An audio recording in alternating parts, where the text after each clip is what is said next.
talking about her visit to the Louvre. And so I asked the museum guy, how come all the artists painted Jesus like a sissy?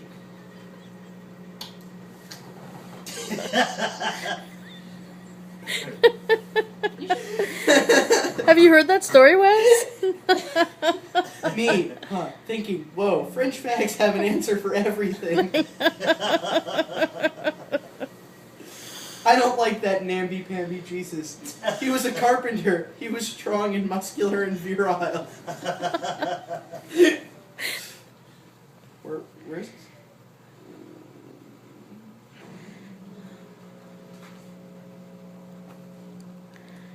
And wait, where does it start, though? Your part starts on page 19. Oh, okay, I see.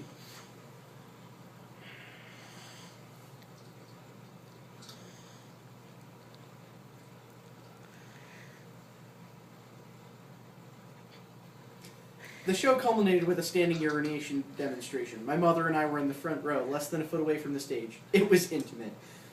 My mom sat very still through this, and not once did I even see her flinch. Hoping to generate alcoholic amnesia, I heard myself say, for the first and only time in my life, "Can someone go get my mom another glass of wine?" I put my arm around her and said, "I don't really get performance art all that much either." When the show was over, every queer in the place rushed over to meet my mom, who many of them had heard stories about through my performances. They fussed over her and told her she was amazing. She and Diana talked shoes, and my mom and Lenny gave each other a huge bear hug as if they had been waiting their entire life for just that moment. One friend gave my mom a personal guided tour of the bar and the surrounding area. He had been one of the men arrested and released the night of the original riots.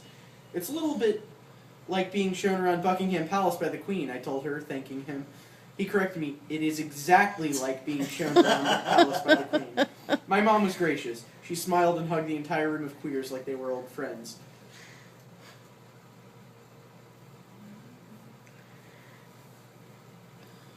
I was entertained by her pop quiz around the breakfast table the next morning. I remember this. The first question was about an older friend who had been kind enough to give us a ride home from the show. She asked, "Is Tim normal?" "Well, he's partnered with a dyke in a chaste domestic partnership, and he will have kinky sex with pretty much anyone who will have sex with him. I don't think gender even enters into the equation of who he plays with." By normal, my mom meant heterosexual, but all my information didn't actually get her any closer to the answer. And then she asked, "So Lenny is a woman who lives as a man?" I hemmed and hawed for 10 minutes before realizing the honest answer was, "I don't know." My mom went on to ask a stupendous number of questions about wardrobe, which seemed to be the most perplexing aspect of the whole super queer evening for her. "So the one person who was sitting next to us dresses like a woman, but the other person whose lap she was on, dresses like a man. Is that always the way it is?" My 16-year-old nephew replied, "Not necessarily, Grandma Piper. Role-playing and role identity are often two different things." "Where did you learn that?" I asked my girlfriend later. "My best guess? Dungeons and Dragons."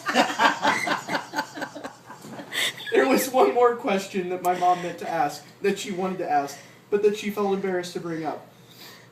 Finally, I said to her, "Out with it, Mom," and she swallowed hard and began, "Well, Kelly, I was wondering, in your subculture," I didn't even know my mom knew the word subculture. "Yes, Mom?" "In your subculture, are you considered attractive?" "Indeed," I said to her with a slight head motion towards my beautiful girlfriend who had just come back from walking the dog. "There are some women who want nothing more in the world than to date someone who looks just like me."